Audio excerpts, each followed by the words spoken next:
10, 9, 8, 7, 6, 5, 4, 3, 2, 1, L40 stages 0. are ignited.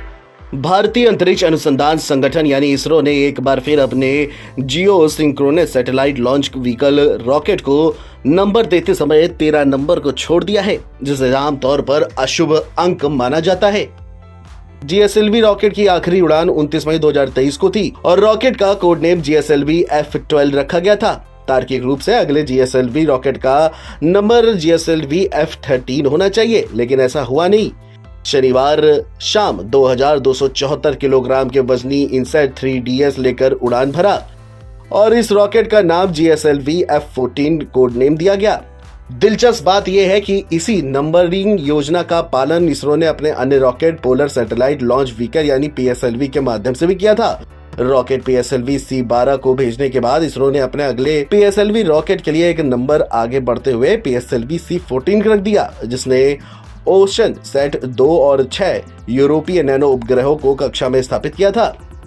ISRO के अधिकारी अपने लॉन्च रोस्टर से polar satellite launch vehicle C13 यानी PSLV C13 नाम के रॉकेट की अनुपस्थिति को स्पष्ट करने में असमर्थ हैं। एक उच्च पदस्थ अधिकारी ने यह बताया है कि इस नंबर के साथ ऐसा कोई रॉकेट नामित नहीं है। उन्होंने इस पर टिप्पणी करने से भी इनकार कर दिया। तो अब सवाल ये उठता है कि क्या अंतरिक्ष एजेंसी 13 नंबर को भी अशुभ मानती है? दिलचस्प बात यह है कि अपोलो 13 के चंद्रमा पे उतरने में असफल होने के बाद अमेरिकी अंतरिक्ष एजेंसी नासा ने उस नंबर से किसी भी अन्य मिशन का नाम ही नहीं रखा। हाल ही में 2 अंतरिक्ष एजेंसियां, जिसमें भारत के इसरो और अमेरिका के नासा के अधिकारियों ने संयुक्त रूप से बनाए जा रहे पृथ्वी विज्ञान उपग्रह NASA ISRO synthetic aperture radar यानी NISAR के विदाई समारोह में अपनी अपनी परंपराओं का ऐलान भी किया था। दक्षिणी कैलिफोर्निया में जेट प्रोपल्शन लेबोरेटरी के बाहर और NISAR उपग्रह के स्केल मॉडल के सामने नासा के NISAR परियोजना प्रबंधक फिल बरेला और इसरो के परियोजना निदेशक CV श्रीकांत ने औपचारिक रूप से नारियल फोड़े।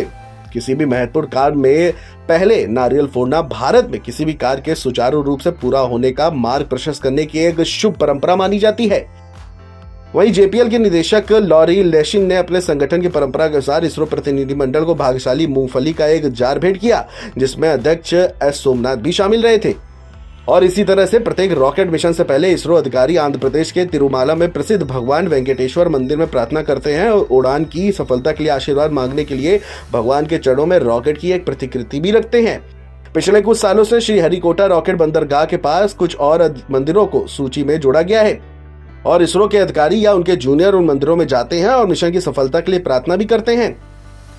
और इसी तरह से रॉकेट के विभिन्न चरणों का एकीकरण शुरू करने से पहले भी पूजा या समारोह आयोजित किया जाता है। हालांकि भारत का 450 करोड़ रुपए का मंगल ऑर्बिटर मिशन मंगलवार को उड़ान भरकर एक तरह से परंपरा को तोड़ने वाला रहा था। बहरहाल उपग्रह इनसेट 3DS को भी लॉन्च करने से पहले इसरो के अधिकारी वेंकटेश्वर मंदिर पहुंचे और भगवान से इस पूरी योजना को सुचारू रूप से और सक्सेसफुली लॉन्च करने के लिए आशीर्वाद भी मांगा। Video desk NBT online.